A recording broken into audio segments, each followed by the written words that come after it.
Salve, salve, ouvintes e ouvintes do podcast do lado esquerdo do muro. Estamos de volta a mais uma semana. Eu, Marco Lorenstein e João Miragaia. Fala, João, tudo tranquilo? Fala, Marquinhos. Tranquilo não é exatamente a expressão que eu usaria para me referir a nada do que está acontecendo aqui.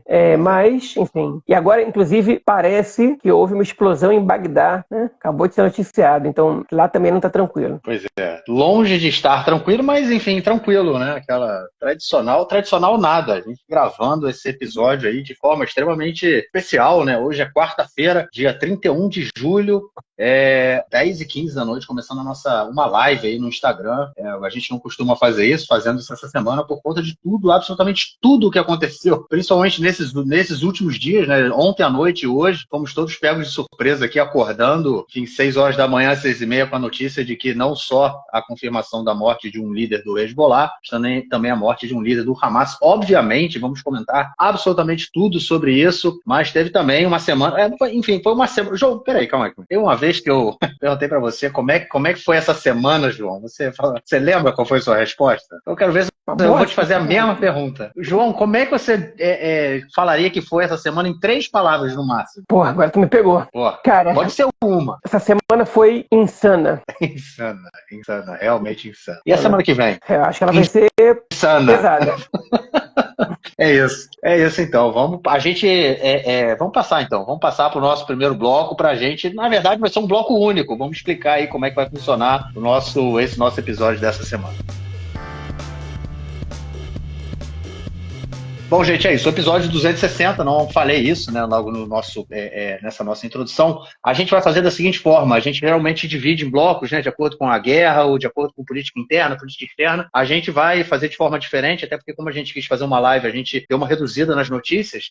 Então a gente vai fazer tipo em ordem cronológica tudo que aconteceu essa semana, desde o início até agora, ou seja, vão ter notícias ali que a gente vai comentar o início, né, o início dela, que começou no início da semana, e o desenrolar, que foi mais pro final da semana, enfim, vai ser mais ou menos aí. É isso, João, vamos começar então com a guerra em Gaza. Essa semana a gente teve aí 2 notícias sobre ataques israelenses que aconteceram lá no enclave no sul do país, e a gente teve 2 notícias muito fortes em relação a esses ataques que podem aí mais uma vez mostrar que Israel pode estar cometendo, né, mais uma vez crimes de guerra em Gaza. Enfim, uma das notícias foi que aconteceu no último sábado, o exército explodiu, né, vamos dizer assim, um reservatório de água potável na região de Rafia, no sul da faixa de Gaza. Isso foi uma ordem que saiu, né, de um alto, vamos dizer assim, de um alto escalão do exército, não foi do maior escalão do exército, mas enfim, foi uma ordem que saiu de oficiais para que esse reservatório aí fosse explodido, fosse destruído, e a gente sabe que, obviamente, isso aí não é permitido pelas leis pelas leis internacionais, então Israel pode realmente ter cometido aí um crime de guerra. E junto a isso também, essa semana a gente teve, no final de semana, foi essa onda toda aí, a gente teve mais um ataque a uma escola na região central também da faixa de Gaza, deixando aí mais 30 pessoas, né? Cerca de 30 pessoas mortas, centenas de feridos.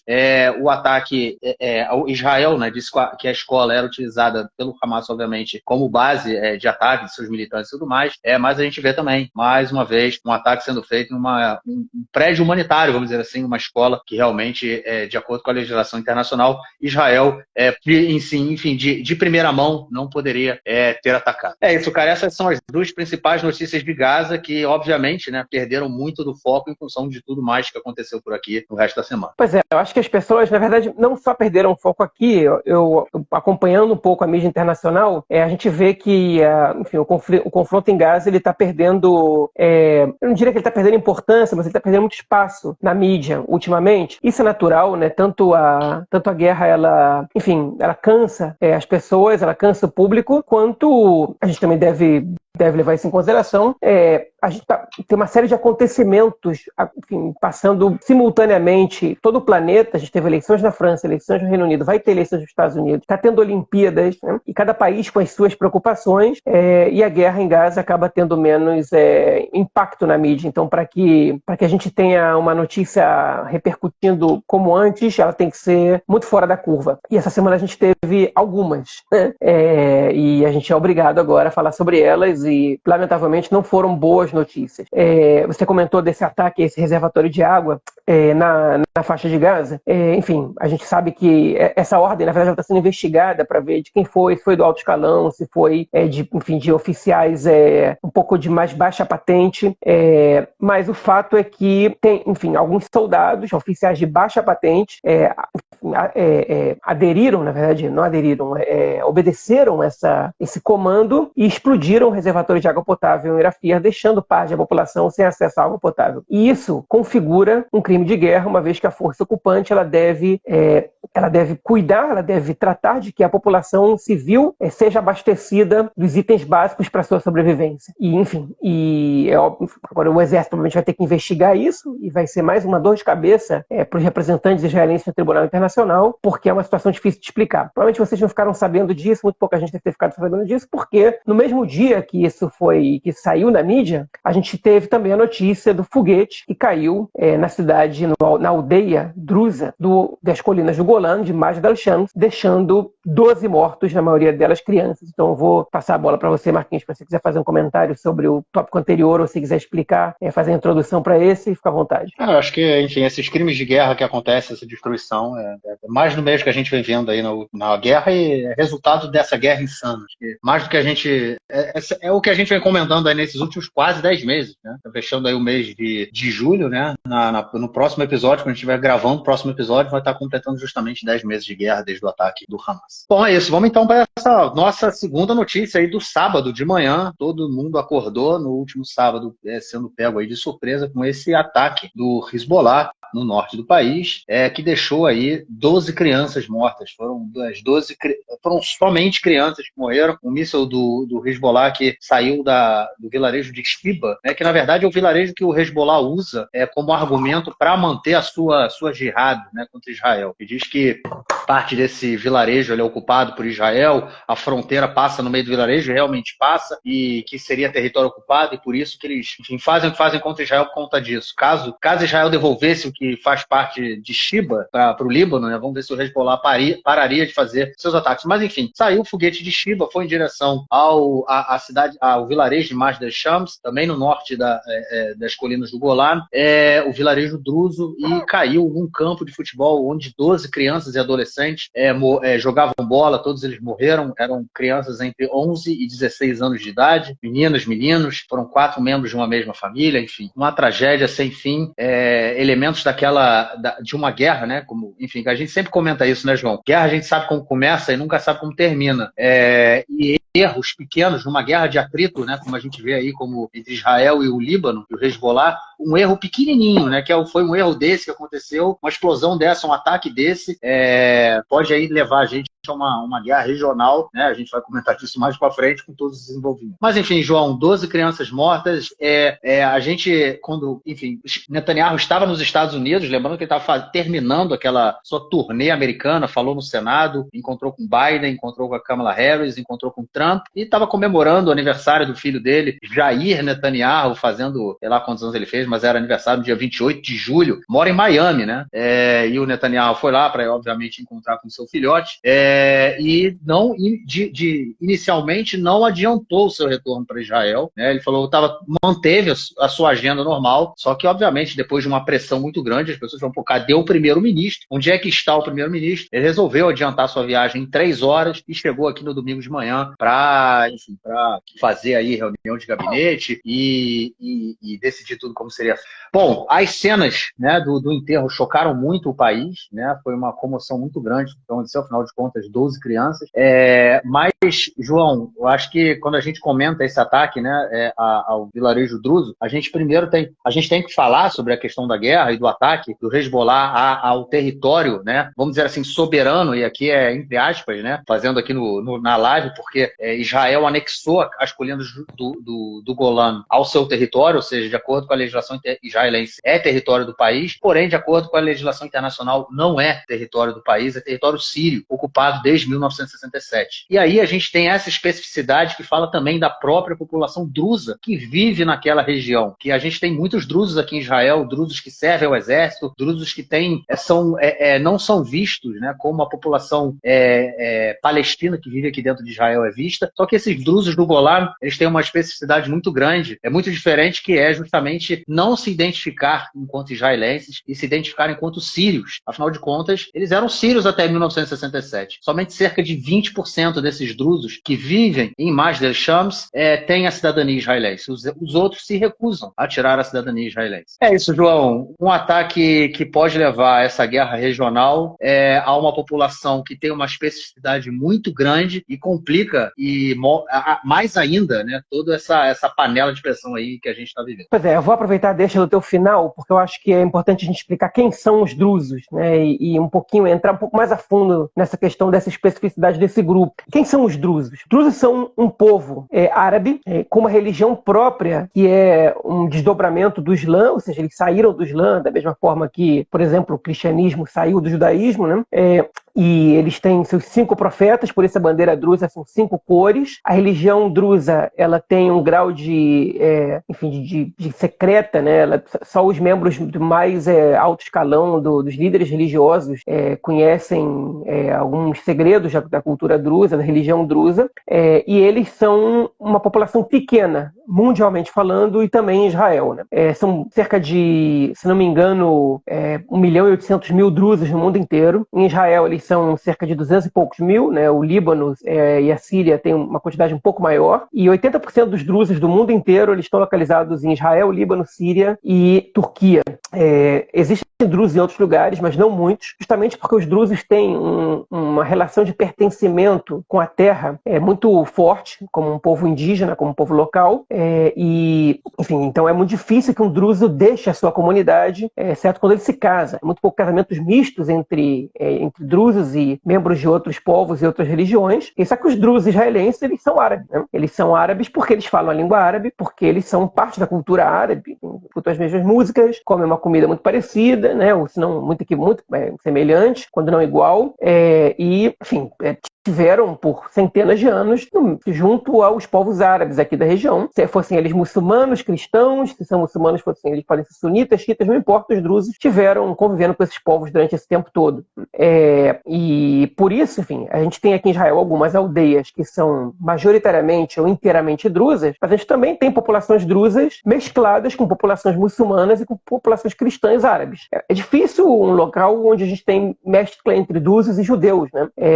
Mas até porque os drusos habitam um pouco grandes centros urbanos. Mas existe uma convivência muito mais positiva entre drusos e judeus no país do que entre os judeus e os outros grupos árabes. Isso por quê? Porque em 1949, primeiro que o exército de Israel poupou os drusos da Guerra de 48, ou seja, no momento que a população árabe se voltou contra a partilha da Palestina e começou a Guerra Civil, o movimento sionista enviou uma mensagem aos drusos pedindo colaboração e cooperação com o movimento sionista. Os drusos ficaram neutros na guerra e, por exemplo, drusos não foram expulsos de suas casas, como aconteceu com diversos povoados árabes, né? E após a guerra, em 1949, a comunidade drusa israelense, ela reconheceu o Estado de Israel se constituiu, a partir de então, como um povo, como um grupo sionista. E essa é uma característica importante dos drusos, em qualquer lugar. Eles, até pela relação que eles têm com a própria terra, eles aderem ao nacionalismo local, seja ele qual for. Então, os drusos libaneses são muito adeptos do nacionalismo libanês, os drusos sírios a mesma coisa, e os drusos israelenses a mesma coisa. Então, os drusos israelenses, por exemplo, eles servem ao exército. Os homens, as mulheres são liberadas. Por questões culturais, o exército aceitou não alistar as mulheres, né? E os drusos israelenses, eles não só servem ao exército, como a grande maioria deles é combatente, e os drusos têm uma proporção de oficiais maior do que qualquer outro grupo étnico-social de Israel. Tem mais drusos oficiais do que judeus sionistas religiosos, tem mais drusos oficiais do que membros de kibbutzim, tem mais drusos oficiais do exército do que qualquer outro grupo, proporcionalmente falando. Existem razões particulares para isso também, mas eu não posso ficar falando agora demais sobre os drusos, a gente tem que avançar um pouco nessa questão.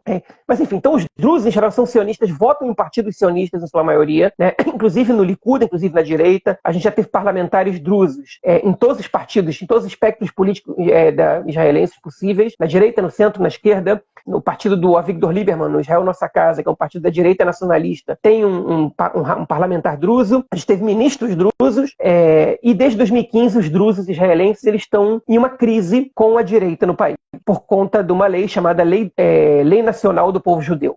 Em hebraico se diz Roca Leon. É uma lei que define Israel como um Estado judeu, uma lei que não existia até 2015, que é, na verdade, uma provocação aos não-judeus do país, que 2019, nessa lei não aparece.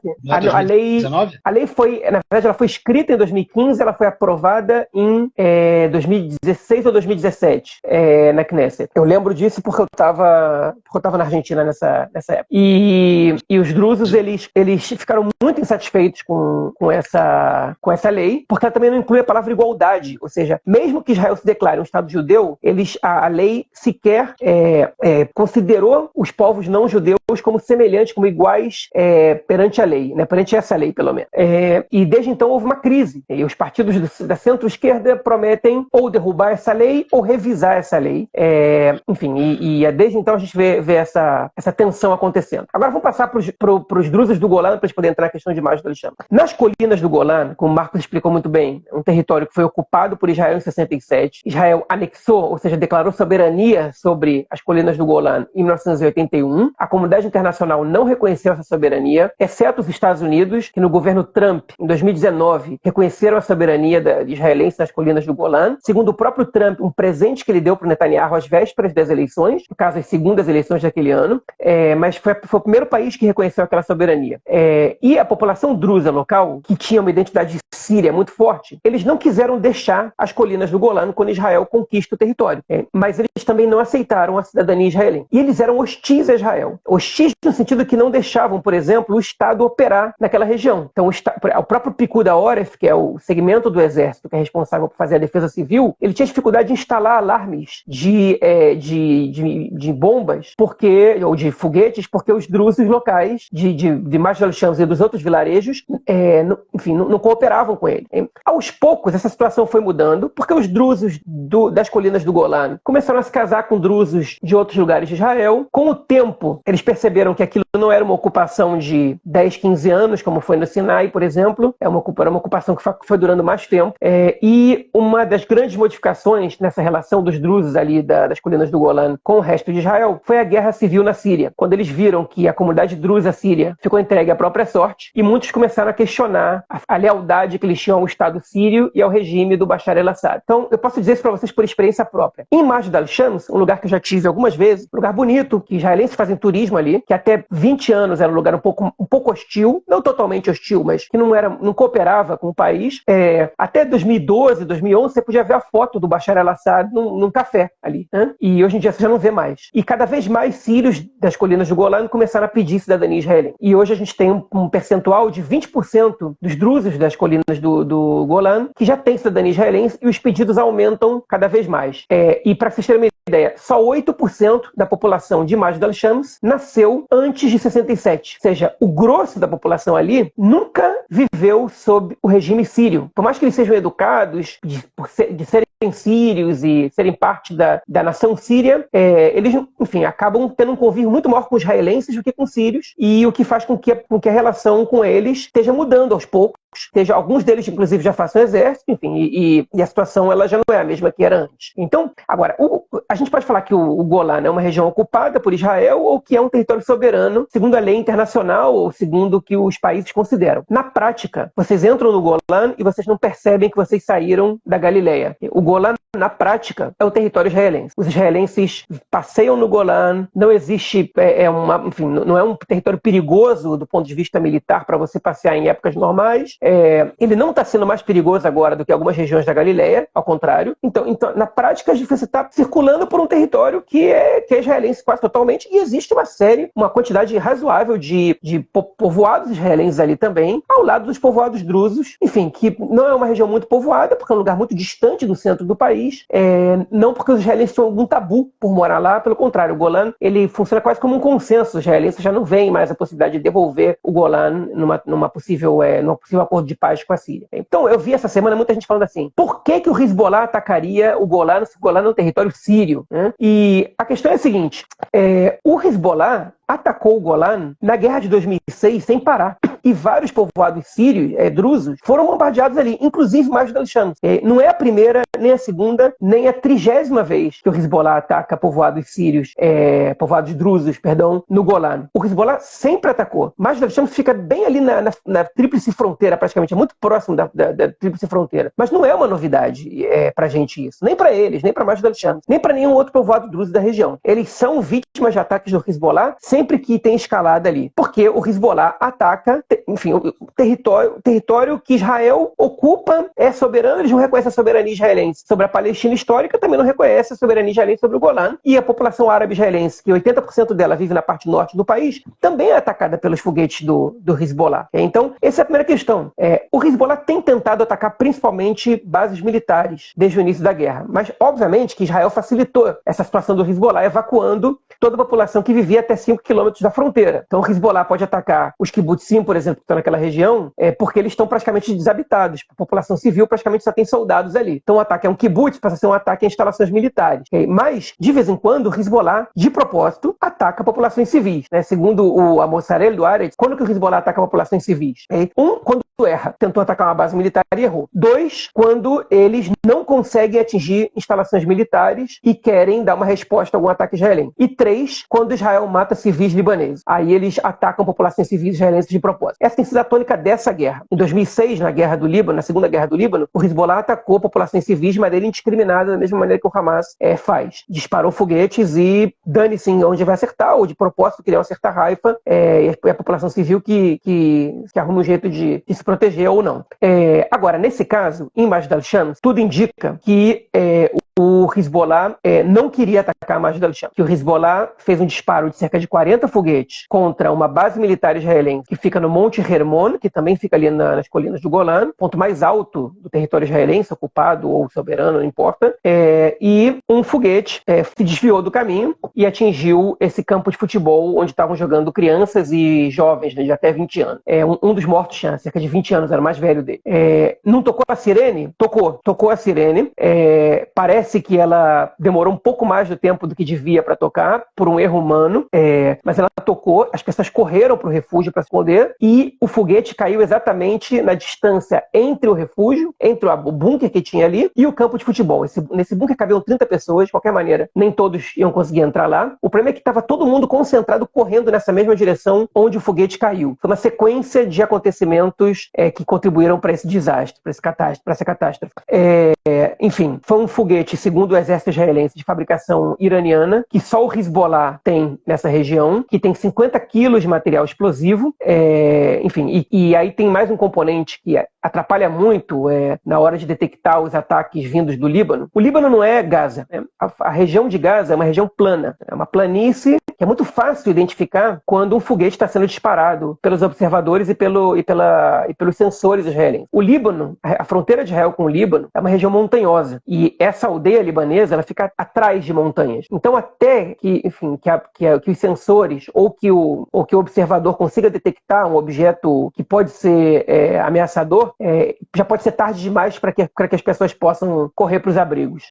E um erro humano, aí de que pode atrasar entre 3 e 5 segundos, pode fazer que com uma sirene que dure 30 segundos, acabe durando 12. E aí esses 18 segundos às vezes são preciosos para que as pessoas possam se esconder. O Hezbollah negou o ataque. E aí muita gente diz, tem relatos de que foi um foguete do Kippat Barzel, do Domo de Ferro, do Iron Dome, que caiu ali. Eu vi uma reportagem do jornal Al Arabiya, que é um jornal saudita, com uma jornalista dizendo que uma fonte que preferiu não se identificar, porque tinha receio de ser presa, disse que foi um foguete do Domo de Ferro que caiu ali. E uma pessoa disse para mim no Twitter que é óbvio que foi, porque é por isso que as pessoas estavam xingando o Netanyahu e o Smotrich no enterro e já quando eles apareceram lá. Olha, tirando essa fonte que falou em off, pode ter sido inventada, essa suposta fonte, não existe absolutamente nenhuma informação que aponte para isso. E o Domo de Ferro, ele nunca deu esse problema antes. Um foguete do Domo de Ferro, ele caiu contra uma população, enfim, ele caiu explodindo a população, enfim, matando gente, ou caiu em algum lugar, causando a mesma explosão que um foguete normal caiu. Agora, o Hezbollah negou, ok? Israel tem interesses para culpar o Hezbollah? Tem. Então, pode ser que Israel esteja inventando? Olha, além da falta de evidências de que foi um erro israelense, a gente tem mais um fator aí, além do exército ter dito, né? O exército não mostrou os destroços do foguete, deu as características dele. Acredita quem quer. Ok. Agora, no dia seguinte a esse evento, mesmo com o Hezbollah negando, o ministro do exterior libanês foi à mídia e disse o seguinte: o Hezbollah está disposto a parar com os confrontos, caso Israel também pare, eles também estão dispostos a recuar até a margem norte do rio Litani. Agora, só peço que vocês raciocinem comigo. Esse é o discurso de quem não fez um ataque e está sendo acusado injustamente de um ataque. O Hezbollah, qualquer momento que Israel ameaça ou ataca, a primeira coisa que eles dizem é: se Israel fizer uma coisa com a gente, eles vão se arrepender pro resto da vida, vai chover foguete sobre lá, o regime sionista vai se arrepender, vai pagar muito caro, como eles estão dizendo agora, por exemplo, depois da execução do seu número 2, do Fuad Shukran. Não foi nem perto desse o discurso do Hezbollah. O discurso do Hezbollah foi o contrário. Que foi: a gente está disposto a parar e a recuar. Agora, é óbvio que quando o Hezbollah propõe isso, eles sabem que Israel não vai aceitar nunca. Okay? Mas quem está sendo acusado injustamente jamais vai propor um recuo desse tipo, dando a Israel, em teoria, tudo que Israel quer. Porque essa proposta é tudo que Israel... É a proposta ideal para você terminar o confronto. Que o Hezbollah se recolha até a margem norte do rio Litani e que a guerra de atrito termine. Okay? Então, eles mesmos entregaram que foram eles, né? Você não precisa de mais nada. Além, obviamente, da falta de provas de que não foram eles. Quem mais teria sido, né? Quem quiser acreditar que o exército israelense está mentindo e que Israel é capaz de matar a população drusa enfim, só para começar uma guerra com o Hezbollah, acredita no que quiser. Enfim, as teorias de conspiração, como a gente já cansou de falar, elas todas têm uma só semelhança, né? A total falta de provas. Mas, enfim, para encerrar minha fala, como o Marquinhos comentou, a gente vem falando desde o início da guerra que esse tipo de guerra de atrito, nenhum dos dois lados, nem Israel nem o Hezbollah, eles querem uma guerra, um contra o outro, uma guerra intensa, que vai durar semanas e que vai ter uma grande destruição. Caso um dos dois lados quisesse, essa guerra já teria acontecido. Israel nem se preparou para esse confronto. Israel não convocou reservistas, não treinou os soldados para isso. Essa guerra não é o desejo de nenhum dos dois lados desde outubro. Caso eles quisessem, ela já teria acontecido. Mas quando a gente está numa guerra de atritos, a gente falou isso muitas vezes, numa hora um foguete desse pode cair no lugar errado, para os dois lados isso pode acontecer, e aí você, de repente, inevitavelmente começa uma guerra. Pois bem, a gente está exatamente nesse cenário, ok? A gente estava exatamente nesse cenário. Israel ainda optou por dobrar a aposta e envolver outros atores na região. E aí agora a gente está com risco iminente de guerra. Ela ainda pode não acontecer. O Hezbollah pode dar uma resposta forte, eles vão dar uma resposta forte, que Israel vai considerar que não precisa intensificar ainda mais os ataques e vai parar por aí. Entre nós, a resposta israelense de matar o número 2 do Hezbollah não é a resposta mais intensa que Israel poderia ter dado. É uma resposta tática. A questão é que Israel avançou os ataques e envolveu outros atores. A gente vai falar sobre isso mais pra frente.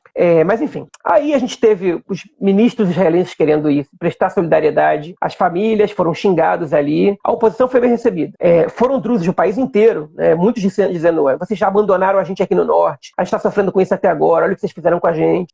O Netanyahu tentou contato com as famílias não quiseram falar com ele. Luiz, a live vai estar no Spotify depois, mas eu peço para as perguntas e comentários vocês fazerem no final, porque senão a gente não vai conseguir ver tudo, né? Mas enfim, a gente teve esses acontecimentos. O Netanyahu tentou se encontrar com a família quando voltou. As famílias não quiseram se encontrar com ele. Ele foi até Majid al-Shams e foi xingado, chamado de assassino, chamado de... enfim, mandaram ele renunciar.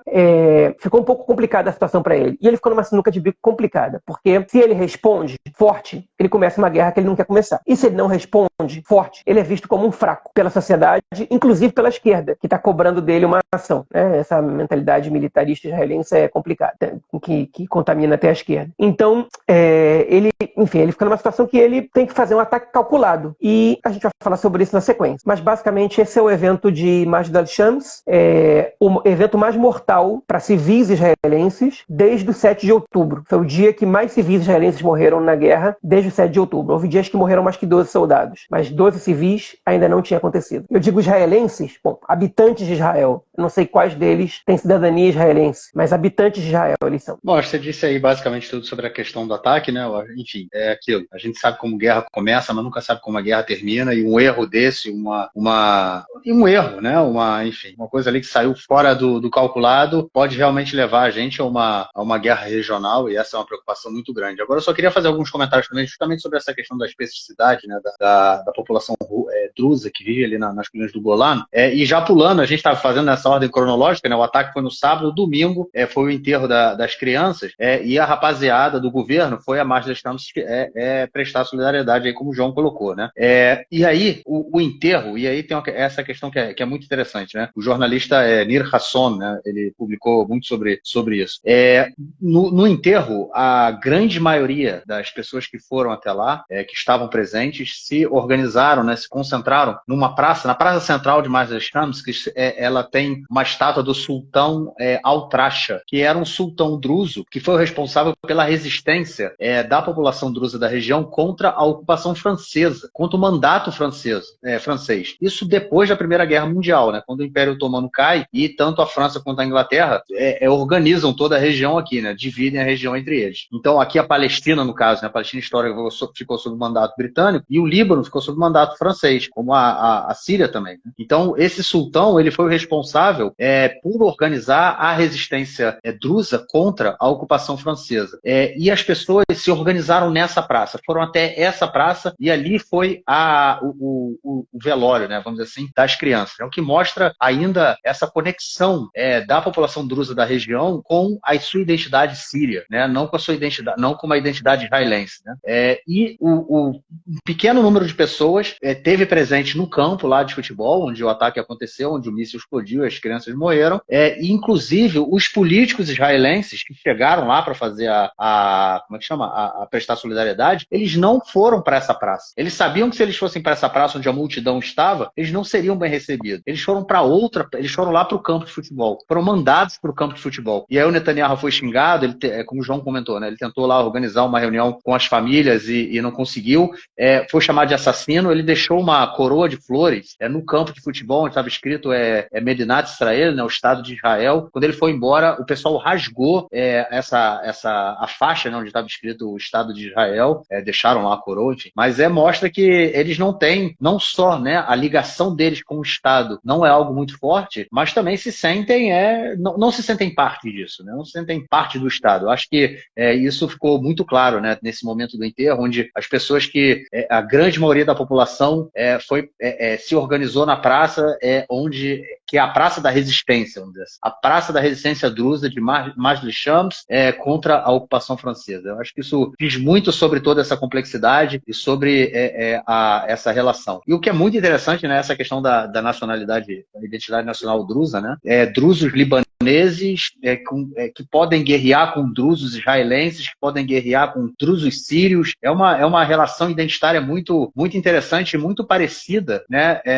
com aqui, enfim, até hoje em dia acontece isso também, né, mas aqui era um paradigma muito grande para as populações judaicas na Europa durante a Primeira Guerra Mundial, né, onde os judeus lutavam pela sua autodeterminação na Europa, né, lutavam para ser, não pela autodeterminação na Europa, desculpa, eles lutavam para ser reconhecidos como cidadãos, né, em países europeus, e eles tinham que servir ao exército. Então a gente teve ali na Primeira Guerra Mundial judeus russos lutando contra judeus alemães, contra judeus franceses, enfim, judeus atuando em diversas corpos militares, diversos exércitos, e lutando um contra o outro, né? Ou seja, era um paradigma muito grande para as populações judaicas naquela época, esse enfrentamento entre judeus, e a gente vê isso acontecendo também dentro da população síria, né? Drusa, desculpa, já que essa identidade nacional deles, ao Estado-nação onde eles vivem, ela assume vamos dizer assim, um status, né, maior do que a sua identidade drusa com o outro druso que está do lado da fronteira. Enfim, foi uma coisa que me veio à cabeça que é bem interessante aí de comentar. Então isso tudo aconteceu no sábado, o ataque, e o domingo foi o dia lá onde o pessoal foi lá onde foi o enterro, né, das crianças, e os ministros que foram lá, acabaram, enfim, o Smotrich, o Ben e o Netanyahu foram expulsos, né, o Gallant esteve lá, o Lapid esteve lá também, não foram expulsos, mas também não foram recebidos com abraços. Bom, é isso, João, vamos então para segunda-feira, João. Segunda-feira, diazinho, hein, cara? Vem cá, outro dia, né? Segunda-feira, é isso aí, segunda-feira acordamos. acordamos com a notícia de que vamos dizer assim, a Procuradoria do Exército, né, a Ouvidoria do Exército, vamos dizer assim, é melhor dizer, né, que é o órgão do Exército responsável por investigar crimes cometidos por soldados, né? Eles simplesmente entraram no campo de Teimano. É isso aí. Antes, peraí, vou parar e falar o que é o campo de Teimano. De Teimano, para quem não conhece, nunca ouviu falar. O campo de Teimano, ou campo Iêmen, né? Iêmen, né? Teimano é como a gente fala Iêmen em hebraico. O campo de Teimano, ele é uma prisão, né? Vamos dizer assim, é um campo-prisão onde a grande maioria dos prisioneiros de Gaza tem sido enviados depois que eles são presos. E lá, meus amigos, como a gente já falou em outros episódios, a tortura está comendo solta. Não é de hoje que a gente vê isso acontecendo. Já houve vários relatórios, inclusive relatórios de médicos israelenses, né, que saíram do campo de Teimano e abriram a boca, não conseguiram ficar calados com tudo que eles viram, com toda não só a tortura, mas os maus tratos, né, dos presos ali no campo de Teimano. Muitos deles eram mantidos sentados no sol, com olhos vendados, eram proibidos de falar, algemados com aquelas algemas, né, com aquele lacre de plástico, né, e parte deles, alguns deles, não parte, mas alguns deles, em função do uso com muita força desses lacres, tiveram pés e mãos amputados, né, por conta disso, presos usando fralda, porque ninguém os levava para ir ao banheiro, enfim, sem água, assim, aquela situação que a gente já conhece. E essa semana, então, inclusive, o campo de Teimano ele foi usado tanto nesse julgamento de Israel, né, feito pela África do Sul, por crimes de guerra, tanto o campo de Teimano ele foi também usado como argumento, quanto também no outro processo que na Corte, no Tribunal Penal Internacional, que quer prender o Netanyahu, né, e o Galo. Eles falam o que está acontecendo no campo de Teimano, eles usam isso falando, o cara tem responsabilidade também por isso. Ou seja, a forma como o campo de Teimano ele tem sido gerenciado também está levando Israel a sofrer aí acusações nos tribunais internacionais. E essa semana, como na segunda-feira, o pessoal da ouvidoria foi até o campo para prender 9 soldados reservistas que eram acusados ali, suspeitos de terem torturado e estuprado um prisioneiro palestino. A acusação é que eles teriam enfiado, e aí vai lá, como a gente costuma avisar, né, um aviso aí, um gatilho, né, de violência, enfim, eles teriam estuprado com um cabo de vassoura um prisioneiro palestino e inserido também outros objetos no ânus do prisioneiro, que era do grupo do batalhão Nurba, né, que era o grupo de elite do Hamas. Enfim, a ouvidoria foi lá para aprender, né, investigar, interrogar esses soldados. Entrou um grupo da ouvidoria de soldados, o grupo de soldados da ouvidoria que entrou eles entraram com o rosto, né, como chama?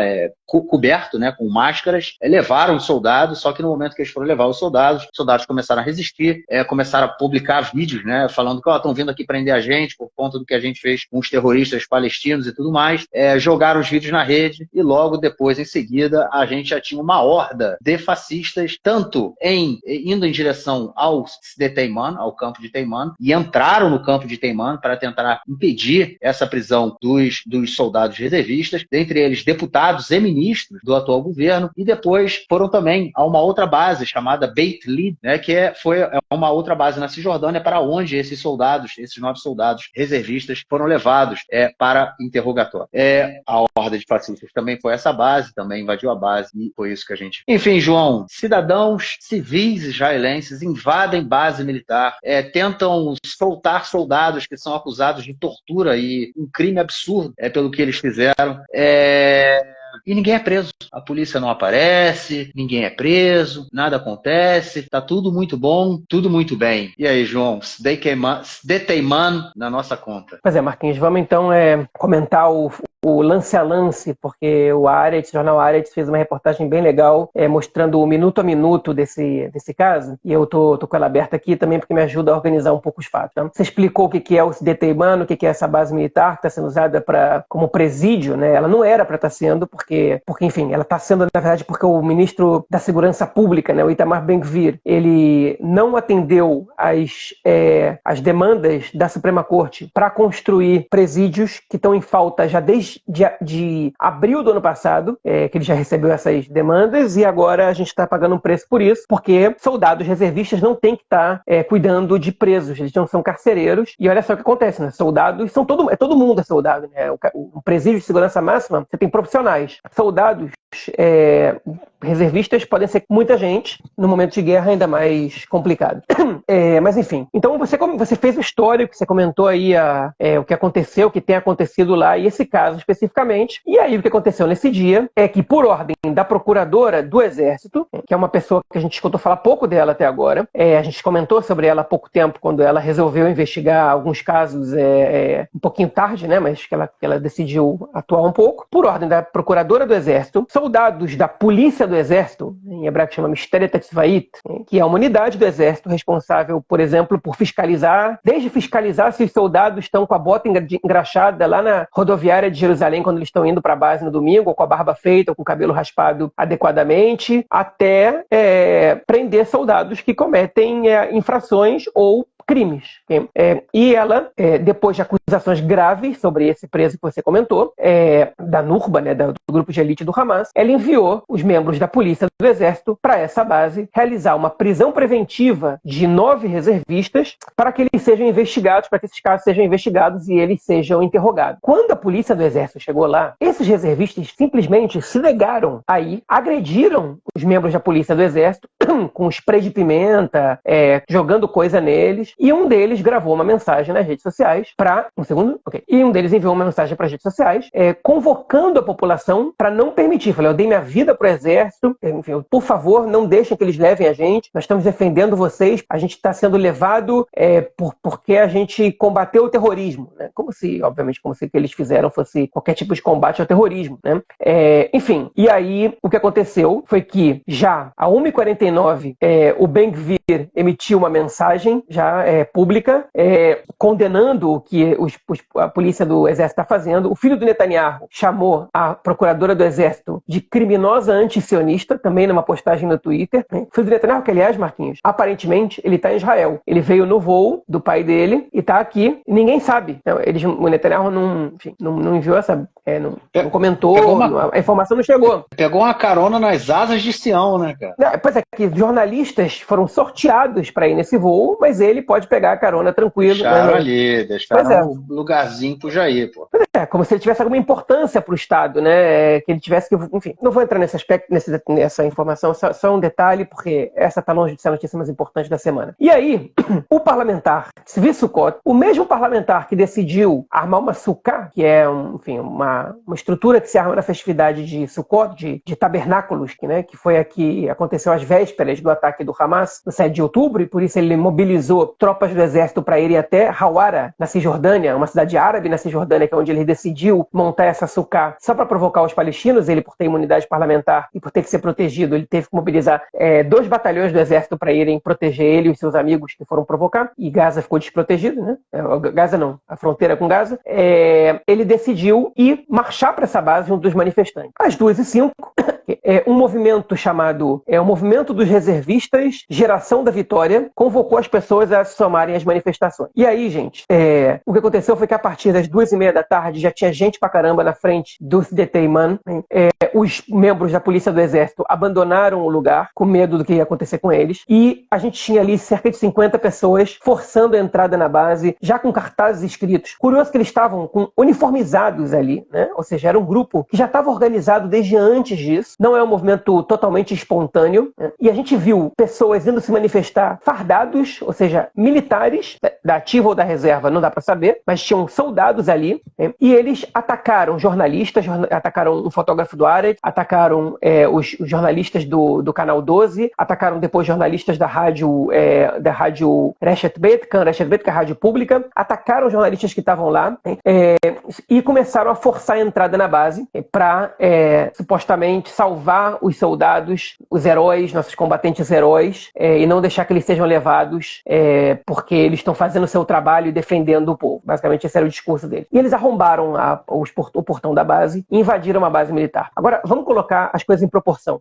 Civis são proibidos de entrar numa base militar sem autorização. É proibido. Um civil não pode. Se eu chego hoje e peço para entrar numa base militar, o soldado que está na porta não me deixa entrar, a menos que eu tenha uma autorização. Se vai acontecer uma cerimônia e meu filho está participando dessa cerimônia militar ali, porque está mudando de patente. Aí eu posso entrar, vou ser convidado. E mesmo assim, se eu não sou um parente com autorização, eu não entro. Soldados, civis não podem entrar em base militar. Essa é a questão número 1. Inclusive, você é orientado na preparação, na Tironut, né? Eu passei por isso no Exército, que quando uma pessoa se aproxima dos portões da base, você deve pedir para se identificar na hora, e se ela não se identifica e não sai dali, né, a orientação é que você atira para cima, depois você atira na perna, até que se a pessoa continua indo na direção da base, você atira na barriga ou no peito para eliminar essa pessoa que começa a oferecer perigo para você. Essas 50 pessoas foram até o portão da base e arrombaram o portão da base. A polícia estava ali e não fez nada. Uma pessoa foi presa e solta depois de 10 minutos. Foi tudo que a polícia fez o dia inteiro. E os soldados na base estavam com medo do que ia acontecer. E essas pessoas podiam agredir os presos palestinos ali. E isso ia ser, imagina a manchete no mundo, se os presos palestinos são linchados. Imagina o que ia acontecer no Tribunal Internacional. Mas enfim, o primeiro a arrombar o portão e entrar de maneira indevida foi o parlamentar Sukkot. Agora, vocês reparem bem, um civil não pode entrar numa base militar. Mais ou menos 100 pessoas arrombaram o portão de uma base militar. Nenhum tiro pro alto foi dado. Eles ficaram ali 1 hora, mais ou menos, pouco menos de 1 hora, até que a porta foi arrombada. Como é que a polícia não chegou e dispersou aquilo? A polícia dispersa manifestação em Haifa contra o fim da guerra, usando violência em muito menos tempo que isso. Isso era uma invasão a uma base militar, né? Enfim, a pessoa tipo, se fossem palestinos entrando ali, o que a polícia ia fazer? Eu acho que é meio complicado se comparar com palestinos, porque os soldados, eles teriam medo dos palestinos tentando invadir essa base. Mas, e se fosse uma gangue de criminosos que não roubar armas, né? E se essas pessoas roubassem arma? Porque pra mim, eles são uma gangue de criminosos. E se as pessoas podiam roubar arma, elas podiam linchar os presos. Enfim, a polícia tem que impedir que isso aconteça. E os soldados estavam perdidos ali. O que os soldados fazem numa situação dessa? Eles foram dispersados depois pelos próprios soldados. Chegou um ministro, Michael Elial, também, ele não invadiu a base, mas ele foi para a manifestação. E aí, eles foram dispersos e os reservistas foram levados para a prisão militar, que fica do lado, que fica, na verdade, numa base acoplada, onde fica o tribunal militar, né? onde eles seriam julgados. Pois bem, eles foram levados para lá, e aí aconteceu uma manifestação ainda maior, cheia de soldados encapuzados. Sim, a visão, você olha para aquelas pessoas e você não sabe se está vendo ali, enfim, você não sabe, a impressão que dá é que está falando de uma milícia ou de um grupo terrorista, né? Gente com uma roupa militar, armados, encapuzados, né? Tem uma foto da deputada Tali Gottlieb, do Likud, discursando, cercado de soldados encapuzados. E eles foram para essa base, e aí as imagens deles tentando destruir a parede, sim, vandalismo com a base do exército. Para quê? Para tirar as pessoas dali. E começa o discurso de vários parlamentares dizendo da Simone Lior Sonarmeller, que é, enfim, a mais perversa, pelo menos na parte retórica, de todos os parlamentares da Knesset, dizendo que, ameaçando a procuradora do Estado, dizendo que tira as suas mãos dos soldados, a gente vai julgar, você não vai julgar eles, a gente que vai julgar você não perde por esperar, ameaçando a procuradora do Exército. Vários outros parlamentares, ministros fazendo coro. O supostamente moderado, né, Yuli Edelstein, que é o presidente da Comissão de Segurança Internacional, convocando a comissão para falar sobre o absurdo que tem sido feito, que os soldados precisam ser respeitados e não ser incriminados. Enfim, os soldados cometeram crimes. Óbvio que eles têm que ser incriminados, né? Enfim, agora, a lei, ela não vale, né? Se você está falando, se a vítima é um palestino do Hamas, não tem lei. Na cabeça dessas pessoas, assim tem que ser, né? Agora, vamos separar aqui o joio do trigo. Isso, olha só. Rapidinho, antes de você separar o joio do trigo, só uma questão do Yuli Edelstein, que ele chamou essa reunião da Comissão de Segurança, né, Comissão Internacional de Segurança Internacional, para debater o fato de que a polícia do Exército ter ido prender os reservistas encapuzados, porque eles entraram na base de Sdeteimon encapuzados. E aí esse era o maior problema. O maior problema não era não eram os reservistas serem torturados palestinos, não era a série de torturas, não era o crime de guerra. O problema era os soldados terem sido presos por outros soldados encapuzados. Agora vamos fazer só uma questão. Imaginem só esses soldados aí resistindo à prisão, filmando os outros, né, que vieram prendê-los, colocando a cara deles na internet, no Instagram, no Twitter, nas redes sociais. Imagina o que essa horda de fascistas que foram lá agredir, invadir, não fariam com esses soldados aí que foram prender os reservistas torturadores. Então ou seja, tentaram esvaziar a questão da tortura e deixar, não podia ter ido encapuzado, pelo amor de Deus. E aí, eu vou até completar essa informação. A polícia do exército é o pior cargo que o exército pode dar para um soldado. Nenhum soldado quer ser da polícia do exército. Nenhum. É o temor dos soldados, quando você termina a preparação, é que te mandem ser da polícia do exército. Porque todos os soldados te odeiam. Porque você pegou a menina na rua, soldada, que não tá com o rabo de cavalo bem preso, e você dá para ela dá para ela uma pena, que pode ser 4 horas a mais na saída da base, ou pode ser um dia a mais e perder o fim de semana, né? Até esse tipo de caso, de você levar soldado preso, né? Ou você tem que acompanhar o soldado que tá preso, por qualquer razão que seja, para ir no médico. Essa é a função da polícia do exército. É um negócio, assim, é terrível o cargo, ninguém quer ser. Então, assim, eles já odeiam o que eles fazem e eles ainda querem o mínimo que eles podem pedir é para não serem expostos. Porque todo mundo já odeia eles quando eles estão te punindo por uma bota mal engraxada. Imagina num sinal desse, numa situação dessa. Mas, enfim, aí a gente comentou essa situação e eles foram levados para lá, para o tribunal, e eles começaram a tentar arrombar ali. E a polícia não ia. O exército pedindo ajuda para a polícia. O exército israelense, ele não pode, por lei, lidar com civis israelenses. Não pode. Ele não pode prender, ele não pode tomar nenhuma atitude, não pode dar força contra eles. É proibido. O exército não pode. Hein? E ele chamando a polícia, e a polícia não ia. Não ia de jeito nenhum. E aí, o único membro do governo que abriu a boca e se manifestou publicamente, pelo menos que eu tenha visto, foi o ministro da Defesa, Yoav Gallant, que comentou, apesar da dor, porque ele ainda fez um comentário empático com os que estão apoiando os soldados, mas apesar da dor que o 7 de outubro ainda causa, o exército tem regras e tem coisas que são inadmissíveis, como, por exemplo, invadir uma base. As leis do exército têm que ser respeitadas, a polícia do exército tem que ser respeitada e a procuradora também, eles estão fazendo o seu trabalho para a gente ter um exército bom. Aí, quando a situação estava com risco sério nessa base, o chefe das Forças Armadas foi para a base e levou duas brigadas que estavam na fronteira com a faixa de Gaza, se preparando para entrar em Gaza para proteger a base. Porque dentro da base, soldados podem atuar. Ainda que eles, enfim, não exatamente tenham sido obrigados a isso, porque os manifestantes em algum momento cansaram e foram embora. Né? Tipo, eles viram que se eles entrassem na base ia dar ruim para eles, e eles foram embora. Ninguém foi preso. Só depois de 2 horas do evento, o Netanyahu se manifestou. O que foi que ele disse? Por favor, se acalmem, é inaceitável entrar numa base. Na reunião de gabinete depois, ele disse, é inaceitável invadir uma base, como é inaceitável fechar a via Hayalon, que é a estrada de Tel Aviv, que é os que manifestantes contra ele fazem. Uma comparação absolutamente absurda, comparando desobediência civil com invasão de uma base militar para impedir que soldados que estão sendo investigados, que é direito, que é poder da Procuradoria do Exército fazer isso, que façam isso. Enfim, negócio absurdo, né?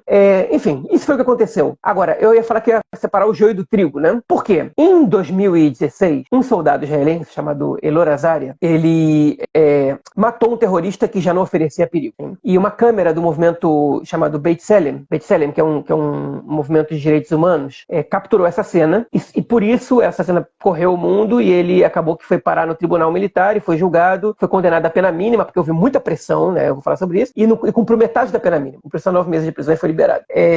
Quando esse caso do Elor Azaria aconteceu, muitos parlamentares se colocaram ao seu lado em sua defesa, porque o terrorista tinha acabado de atacar os seus companheiros ali, enfim, e que ele não podia ser condenado, um soldado não pode ser condenado por disparar contra um terrorista que acabou de cometer um atentado. No caso do Elor Azaria, os parlamentares simplesmente observaram que aquele caso ia gerar uma comoção pública, estava gerando no caso, pelo menos pela base da direita, e eles surfaram na onda de maneira demagógica. Esse caso de agora não foi isso que aconteceu. Esses grupos que foram protestar, eles são grupos mobilizados. É uma ação orquestrada que envolve parlamentares, mas não só. A gente tem aí membros da sociedade civil, a gente tem jornalistas, e não poucos, que estão incitando a população para esse tipo de ato, e essa foi uma ação construída, orquestrada, eles estão esperando por esse tipo de situação diariamente.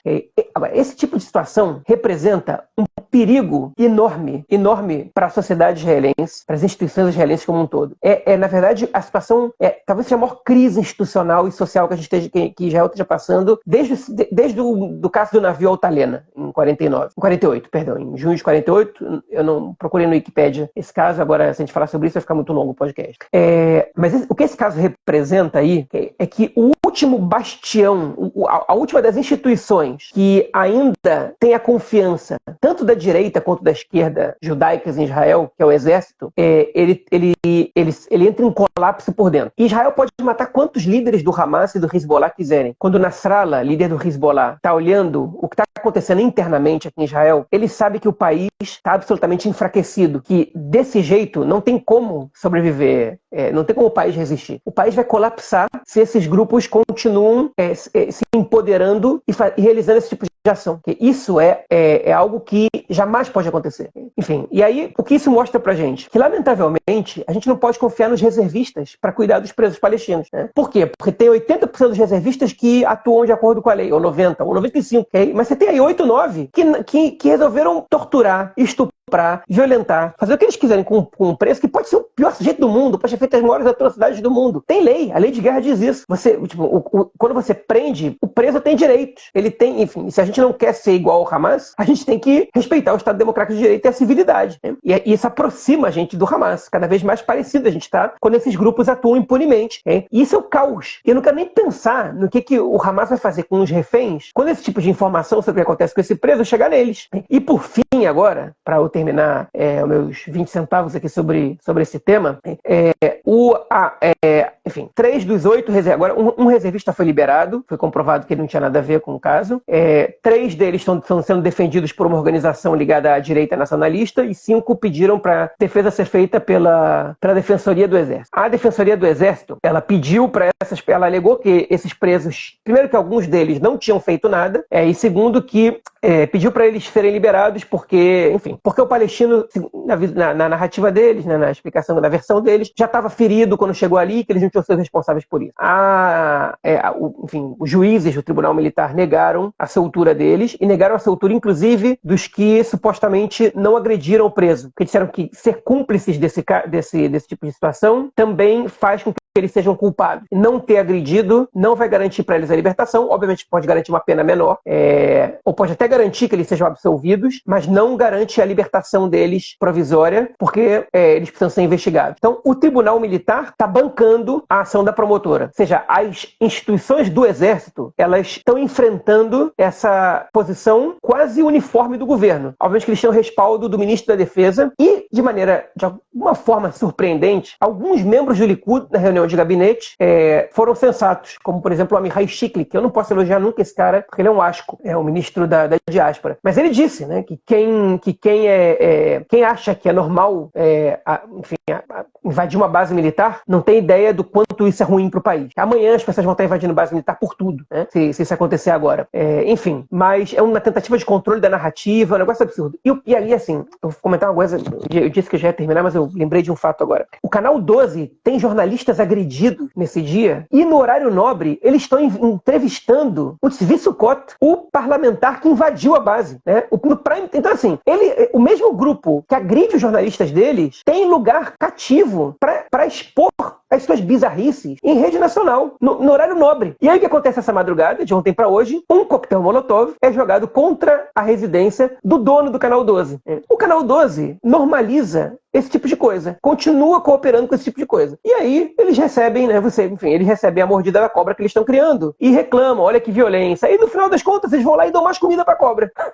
Enfim, não dá para se esperar uma coisa diferente. E esse é um recado que acontece com os jornalistas, é um recado para a sociedade inteira. Hoje são jornalistas, amanhã vão ser os ativistas, que já são, na verdade, que estão saindo na rua, e depois de amanhã vai ser qualquer pessoa que escreveu uma postagem na rede social. Enfim, e essa é a lamentável situação que a gente está passando e que esse caso escancara na nossa frente. Bom, sobre pessoas sendo presas por comentários na rede social já está acontecendo, já aconteceu desde o início da guerra. Palestinos, né, cidadãos palestinos, cidadãos israelenses, né, de origem palestina, sendo presos por terem, não por defenderem o 7 de outubro ou nada, por serem solidários ao que acontece em Gaza. A gente teve casos no início da guerra, nas primeiras semanas da guerra, do professor que foi preso também por simplesmente dizer que toda criança é uma criança. E no início da guerra, ele colocava no Facebook dele o nome das crianças palestinas que estavam sendo mortas por bombardeios israelenses. Então e ele foi preso, ele perdeu o emprego, ou seja, isso é recorrente nesses últimos 10 anos. Então a gente já tem isso. Agora, cara,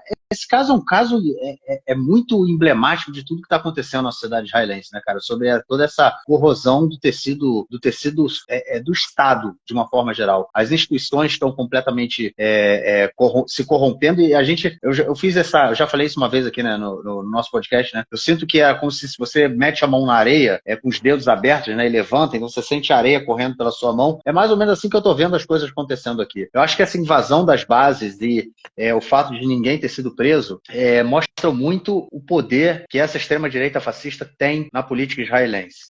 Não é de hoje, e isso vem desde o início da ocupação, há mais de 50 anos atrás. Foi assim que eles conseguiram fortalecer o movimento de colonos e é assim que eles conseguiram manter o movimento de colonos até hoje, né? São pessoas extremamente agressivas, são pessoas extremamente violentas, enfim, fascistas, né? São pessoas que agem dessa forma. Então, e a gente vê a força que elas têm na sociedade israelense hoje. Não há nenhum setor da chamada, eu não, enfim, não vou chamar de esquerda, porque não é de esquerda, mas da centro-direita israelense, os liberais, né? Nenhuma pessoa que seja capaz de enfrentá-los de forma direta. Nenhuma pessoa que seja capaz de chamá-los de terrorista. Chamam eles de, como é que chama? Perturbadores da ordem, né? Desordeiros, vamos dizer assim. Então a gente tem toda a força que essa galera está tomando nesse momento de guerra. E nesse momento em que a gente vê que completamente as coisas estão se corroendo. O fato de você ter soldados em frente a outra base militar, né, Beit Lid, soldados fardados,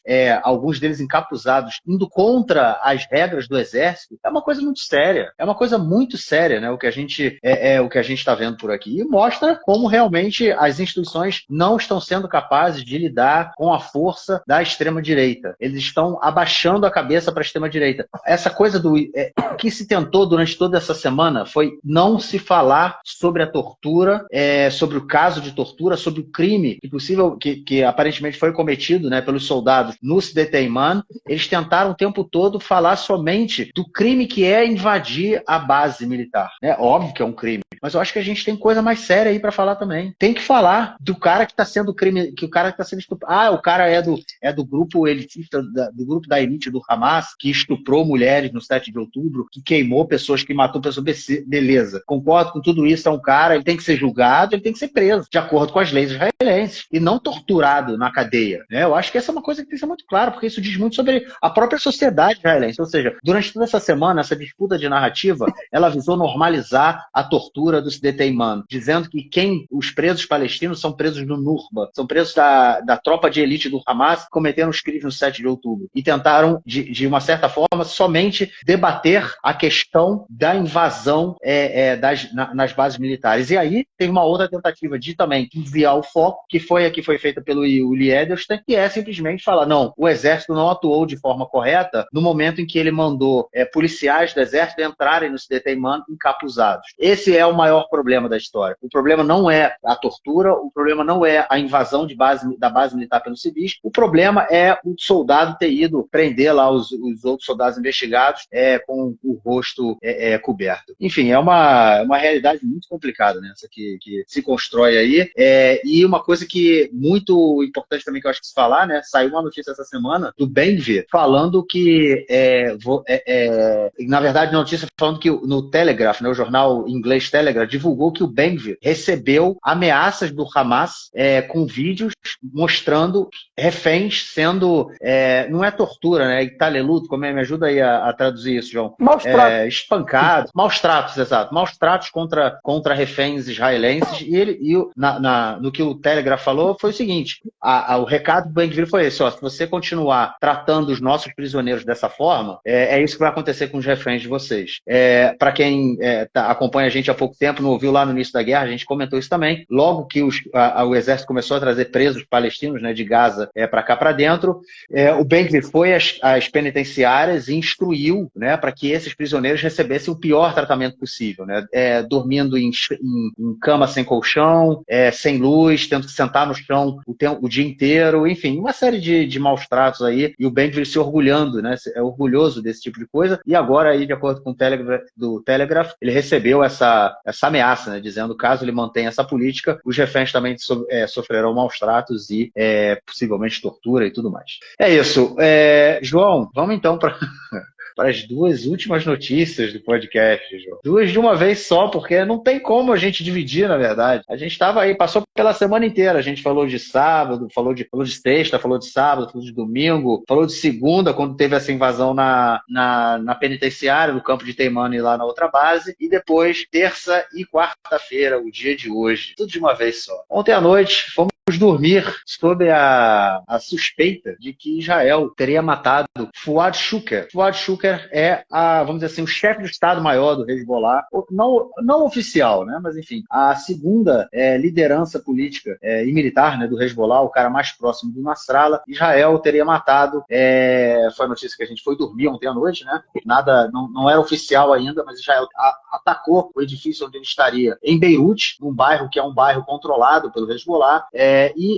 Nessa manhã, quando a gente acorda, depois de muitos desencontros, a gente sim recebeu a notícia que o Hezbollah também confirmava a morte de Fuad Shuker no centro de Beirute por um ataque israelense. E na mesma manhã, João, recebemos uma outra notícia, que possivelmente Israel fez um ataque em Teherã, é isso mesmo, na capital do Irã, num prédio oficial do governo iraniano, e que matou aí Ismail Haniyeh, primeiro-ministro israelense, governador da faixa de Gaza, membro do Hamas, que, enfim, já estava há alguns anos, né, vivendo no Catar, em hotéis de alto luxo, vivendo de um canto para o outro, vivendo uma vida um tanto quanto boa, né, vamos dizer assim, rico, e agora ele estava em Teherã, foi lá assistir a posse do novo presidente iraniano, e quando voltou ali para o seu apartamento onde estava, seu apartamento foi bombardeado e ele morreu também. É isso, João, essas são as duas notícias, né, que fecham aí.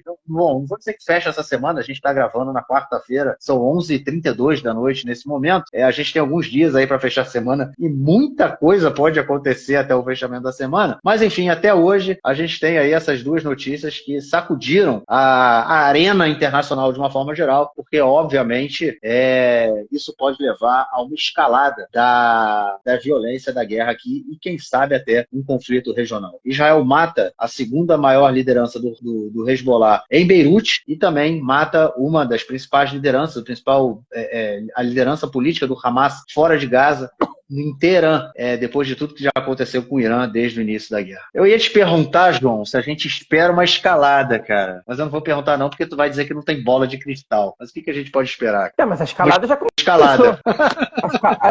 A escalada já começou. Já começou. Não, muita gente está me perguntando no Twitter, né? Mas agora você acha que vai ter escalada? Já como assim vai foi, ter? Porra, já escalou, irmão. O nome disso é escalada. A pergunta é se vai ter guerra ou não. Pessoal, só vou lembrar isso. A gente não tem como ficar lendo os comentários de vocês agora, então tem as perguntas para fazer no final, porque vai passar tudo, outras pessoas vão escrever outras coisas, não tem como a gente acompanhar, tá? Mas eu vou responder uma pergunta que bateu aqui nos meus olhos, se só o líder do Hamas foi assassinado ou familiares dele também. Na verdade, Israel já matou vários familiares do Haniyeh em Gaza, desde o início da guerra. Mas dessa vez foi morto ele e o seu guarda-costas. Foi um míssil que, a princípio, o Irã disse que saiu de fora do Irã e entrou lá, e depois parece que as investigações mostraram que ele foi disparado de dentro do Irã mesmo, e entrou pela janela do apartamento onde ele estava e o matou, e matou o seu guarda-costas. Ele também, não sei se matou mais alguém. No ataque ao Fuad Shuker, do Hezbollah, foi morto ele, e agorinha mesmo foi anunciado que também foi morto um assessor para assuntos internacionais da guarda Al-Quds do Irã, que estava junto com o Fuad Shuker. Ou seja, enfim, foi uma ação que, do ponto de vista tático, ela foi muito bem sucedida, até porque foram 3 mortos, sendo que 2 deles sujeitos muito importantes, enfim, frente aos objetivos de Israel nessas execuções, eles foram alcançados, né? Então, viu agora no Twitter dizendo que o Fuad Shuker, ele foi encontrar a amante dele no prédio. Saiu em algum lugar aqui, tinha até uma fotinho dela, vou ver se eu acho, que eu dou a notícia de uma forma geral. Foi pelo amor, né?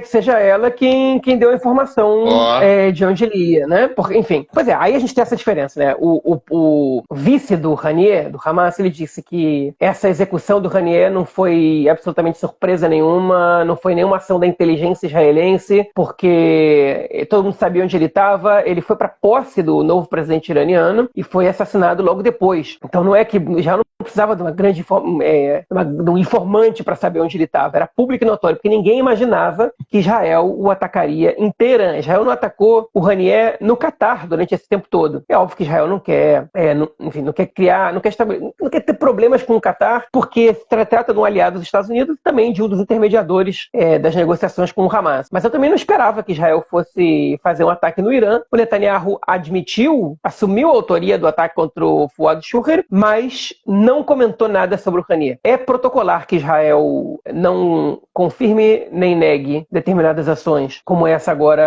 contra o Haniyeh. E é muito óbvio que quem executou o Haniyeh foi Israel. Ninguém tem dúvidas, né? Quem mais teria feito isso? O Antony Blinken, secretário de Estado norte-americano, disse que os Estados Unidos não participaram e nem sequer foram avisados sobre essa ação. Eu acho difícil que eles não tenham sido avisados, mas consultados eles pode ser que não tenham sido, realmente. Até porque eu acho que eles não apoiariam uma ação como essa. Mas logo depois do caso do Abu Shurka, tanto os Estados Unidos como o Reino Unido enviaram navios de guerra para as águas do Mar Mediterrâneo. Ou seja, eles já estão preparados para o ataque que vai acontecer e eles estão conscientes, eles estão, na verdade, com uma convicção bem grande de que a gente vai ver um ataque intenso vindo do Irã também e a gente vai precisar desses navios para interceptar os mísseis iranianos que vão ser disparados contra Israel. O Khamenei, o Ayatollah iraniano, orientou, na verdade determinou que deve ser feito um ataque direto a Israel, ou seja, novamente deve haver um ataque do Irã a Israel direto, mas as suspeitas é de que vai ter um ataque múltiplo contra Israel, vindo do Irã, do Iêmen, da Síria, do Iraque e, obviamente, do Líbano, simultâneo, para dificultar um pouco as defesas de Israel e para vingar esses casos, né, para responder à altura. Várias ameaças foram feitas, que Israel vai se arrepender, vai pagar caro, blá, blá, blá, blá, blá. E, evidentemente, eu não consigo visualizar uma situação na qual não venha agora um ataque pesado contra Israel. Eu acho que o Netanyahu também sabia que isso ia acontecer, e eu acho que quando o Netanyahu decide executar o Haniyeh no Irã, vamos por partes. Quando ele decide executar o Abu Shurka, o Fuad Shukur no Líbano, era uma ação até moderada, perto do que ele poderia fazer depois do ataque a Masjid al-Sham. É uma decisão moderada e inteligente, digamos assim. Porque, obviamente que o exército apresentou essa possibilidade, né? Mas porque ele não precisa matar civis, ou muitos civis, para um caso desse. Ele não precisa causar uma rede de destruição. Ele não precisa mobilizar o exército inteiro.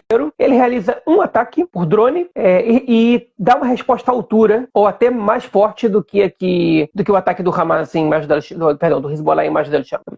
Porque, enfim, o número 2 do Hezbollah, o Fuad Shukur, é um sujeito muito importante na hierarquia do Hezbollah. Ele tem informações que só ele tem uma liderança, ele tem esse cargo há bastante tempo, desde 2007 ele tem cargos de alto escalão do Hezbollah, e demora um pouco para essas pessoas serem substituídas, então ele tem realmente um papel importante ali e desestabiliza de alguma maneira o grupo, né? E para o Hezbollah, segundo as avaliações dos analistas de guerra aqui em Israel, o principal ônus desse confronto, dessa guerra de atrito, é a quantidade de membros do alto escalão que eles perderam. E agora foi muito do alto escalão, né? Foi o número 2 deles.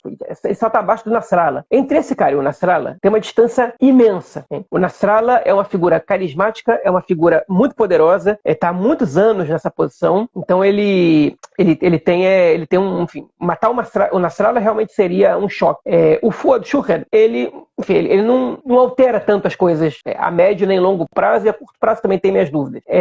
Mas é um golpe no Hezbollah. O Hezbollah não gosta desse tipo de ação, né? Eles realmente se enfraquece o grupo de alguma maneira. Então é uma resposta, enfim, já que a gente sabia que ia haver uma resposta, foi das menos ruins que poderiam ter acontecido. É óbvio que o Hezbollah ia retaliar, vai retaliar. É óbvio que isso ia acontecer. E quando o Netanyahu decide atacar o Haniyeh no Irã, ele, de alguma maneira, ele provoca o Irã, ele passa a responsabilidade para o Irã e tira do Hezbollah, e ele sabe que se o Irã ataca Israel, eles também estão se expondo, né? Ah, mas Israel que começou, tudo bem, mas se o Irã entra no confronto, eles também se expõem. E a situação confortável do Irã é que eles não se expõem. E ele, ao mesmo tempo, envolve os Estados Unidos na jogada.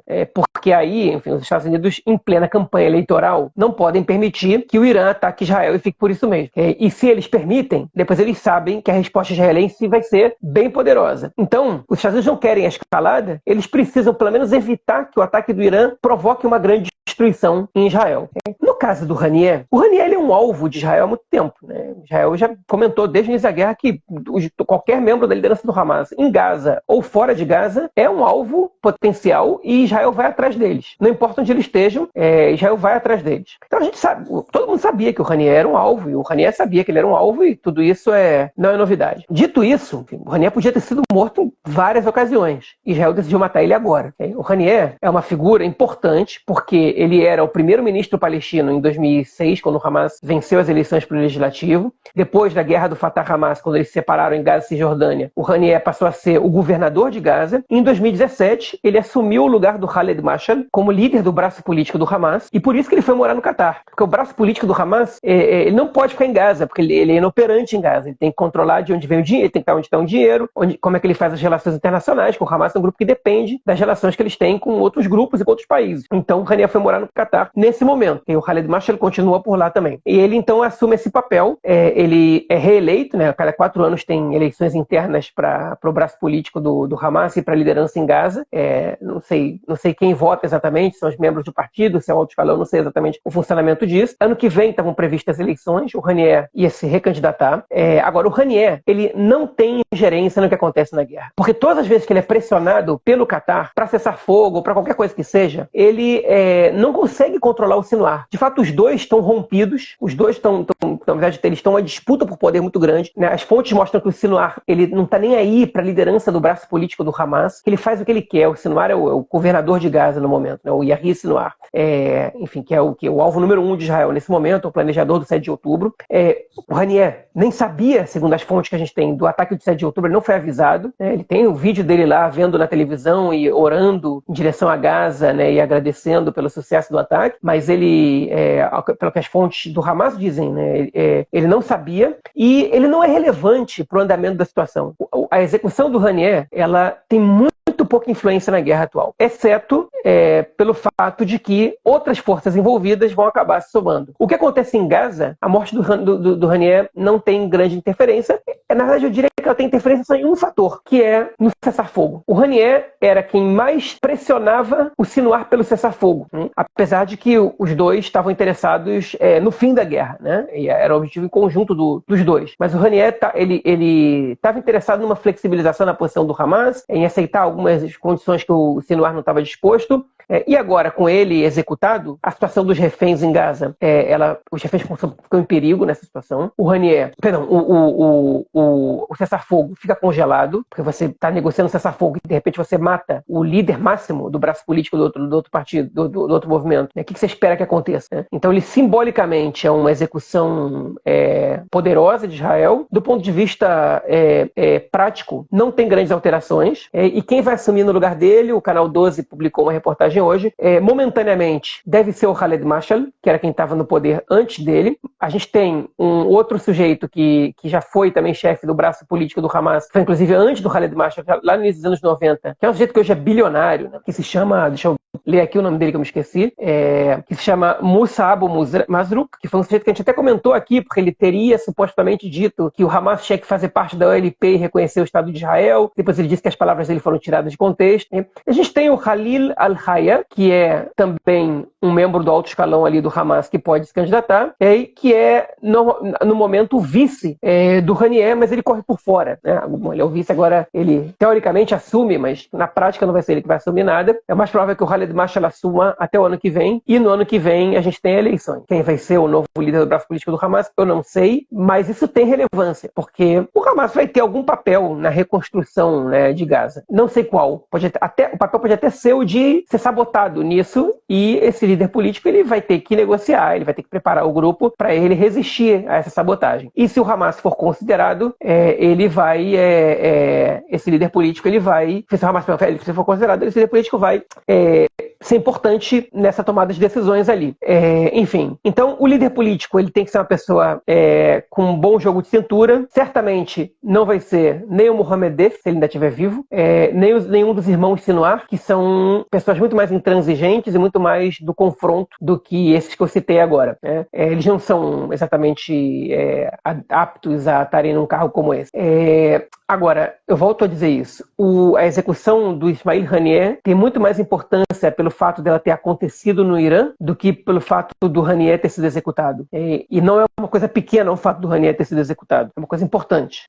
Mas frente ao fato de que ele foi executado no Irã, a situação ela muda completamente. E, aparentemente, Israel realizou ataques contra proxies do Irã na Síria e no Iraque, matando oficiais importantes desses grupos. Então, enfim, a situação que a gente está envolvido nesse momento é de que Israel dobrou a aposta, desafiou todo mundo, disse: não tenho medo de nenhum de vocês, pode vir, e agora vai esperar para ver o que eles vão fazer. É do interesse de Netanyahu esse confronto? Não, eu não acho que seja do interesse de Netanyahu uma guerra regional. E eu também não acho que é interesse desse governo uma guerra regional. O interesse desse governo é manter Gaza no confronto, manter a guerra em Gaza, enfim, cozinhada em banho-maria, buscar pretextos para aquilo acontecer, porque a guerra em Gaza ela é controlável. As outras não são. Você tem cenários muito negativos que podem emergir de uma guerra como essa, a curto prazo, inclusive. Então, eu não acho que seja o que eles estão esperando. Mas agora, a escalada está lançada. Vai haver um ataque. A gente não sabe o tamanho dele, a gente não sabe os alvos dele, embora a gente possa esperar que vão ser muitos.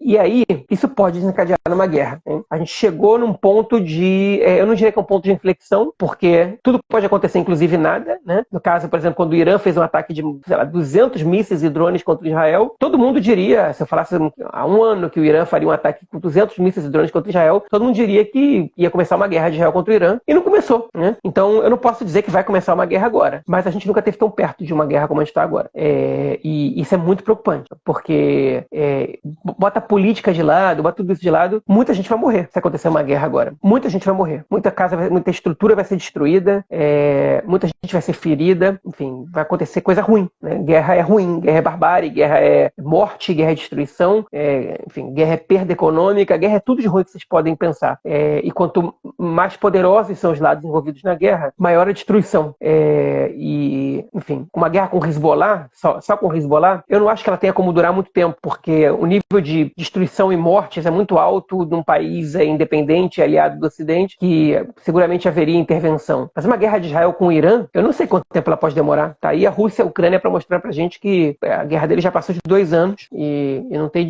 desfecho. Então a gente está numa situação muito, muito complexa.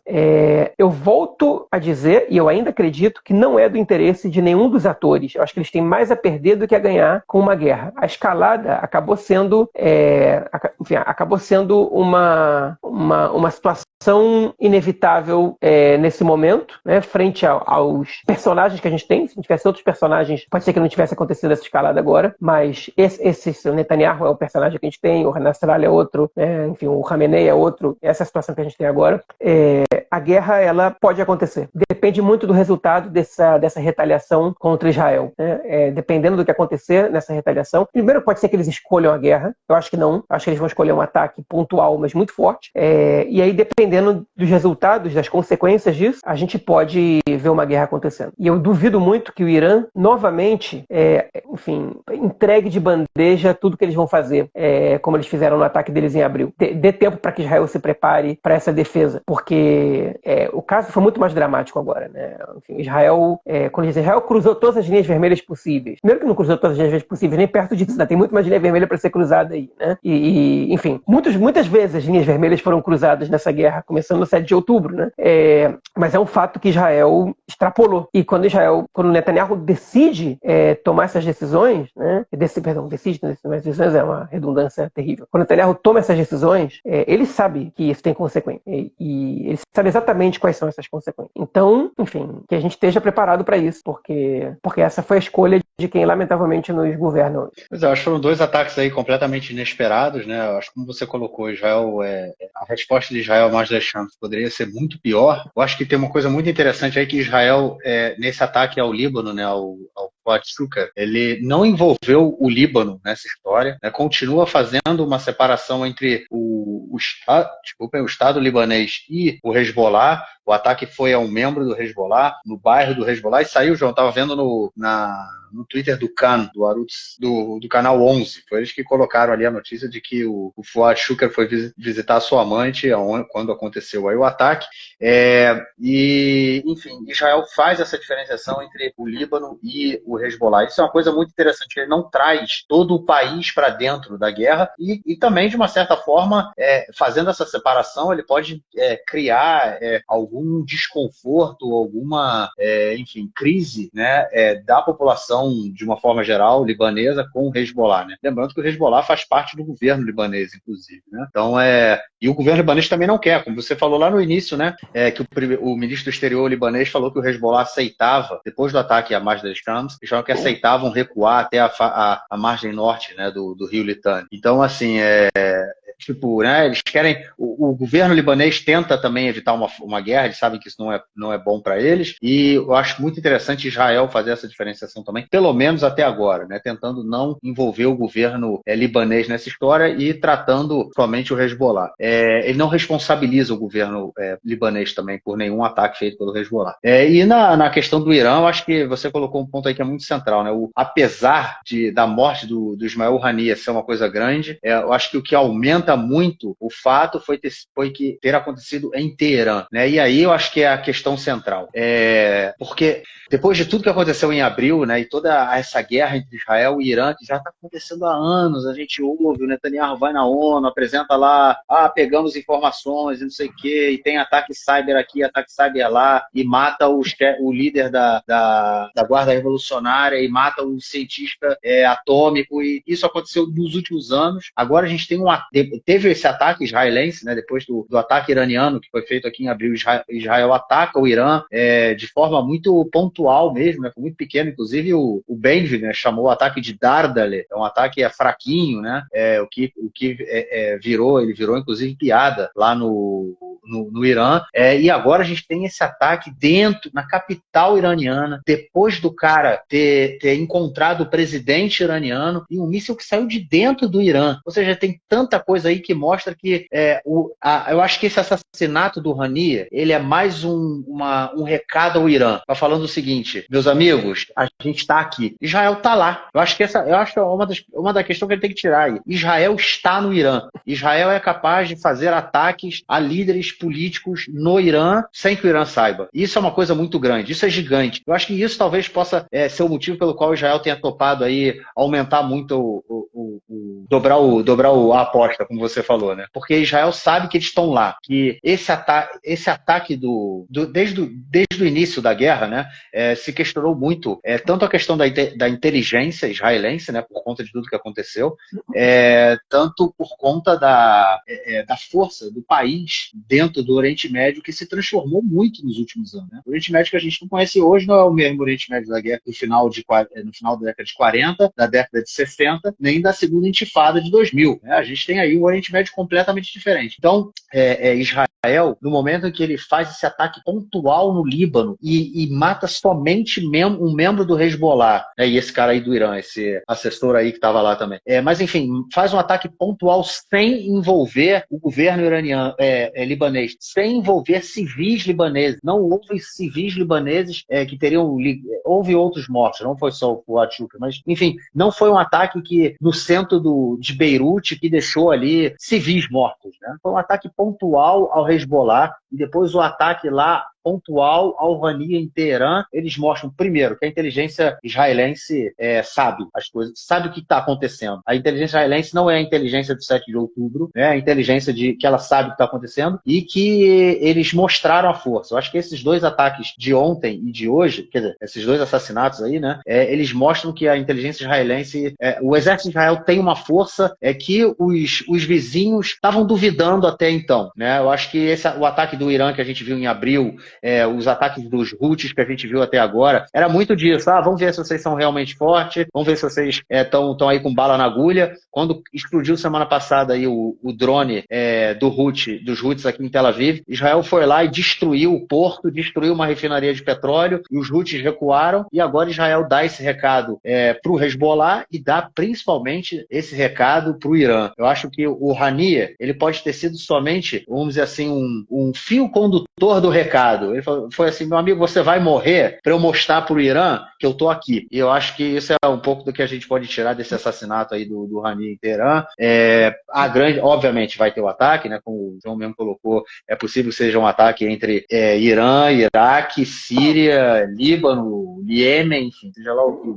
Vai vir uma galera aí.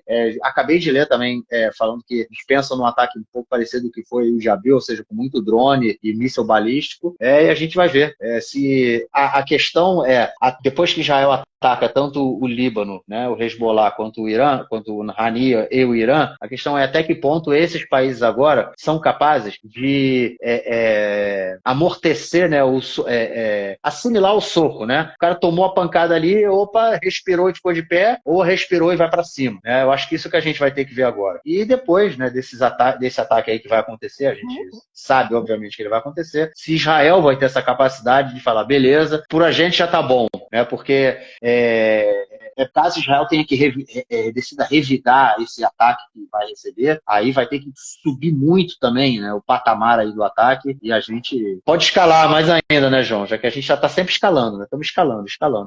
Enfim, eu acho que é isso. Antes da gente abrir para as perguntas, só vou fazer um comentário também, que esses ataques, e com essa, por exemplo, quando Israel matou o Fuad Shuker, a Kamala Harris comentou que Israel tem o direito de se defender, né? E, enfim, isso é bastante relevante, não é pouco relevante, porque a Kamala Harris, ela recebeu o Netanyahu e ela enviou uma mensagem pública depois do encontro, dizendo que a guerra tinha que terminar, logo depois da reunião com ele, que foi uma coisa, e sem comentar, sem coordenar isso com ele, foi uma coisa que irritou muito o Netanyahu. Com todas as fontes aqui, ele ficou muito irritado com isso, porque ela meio que deu uma rasteira nele, né? Ela quis mostrar quem manda. E a Kamala Harris, ela é a pessoa forte dos Estados Unidos até as eleições. Não é o Biden, não é mais ninguém. Ela é quem tem mais importância, ela é quem toma as principais decisões agora, e ela é quem vai ser alçada a esse posto de representante no país. E agora, por que eu estou dizendo isso? Porque quando ela diz isso, que Israel tem jeito de se defender, e quando os Estados Unidos enviam um navio para defender Israel, uma semana depois, nem uma semana, né? Alguns dias depois do discurso de Netanyahu em Washington, como é que o Netanyahu vai vender isso para a sociedade israelense? Vai ser assim: olha só, eu fui fazer o discurso e meu sucesso como chefe de governo israelense é tão grande, vocês viram que eu fui aplaudido, que eu melhorei as relações a ponto deles enviarem os navios aqui para proteger a gente. Eu fui até o Hezbollah, matei o número 2 deles, fui até o Hamas, matei o número 1 deles, e estou contando aqui com o apoio norte-americano, porque a minha presença lá é o que garante isso. Isso é fundamental para a construção do personagem do Netanyahu. É uma estratégia arriscada, se é que essa é a estratégia dele mesmo. É uma estratégia arriscada, porque dependendo da consequência desse ataque, ele pode ter muito mais a explicar para a população do que qualquer outra coisa, né? Então, o ataque a Majid al-Shams foi muito negativo para o Netanyahu, porque o debate público saiu do discurso dele em Washington para por que ele ainda não voltou para Israel naquele momento. E ele teve que dar uma resposta, inclusive, do ponto de vista da propaganda, né? Que é praticamente a única coisa que ele se importa.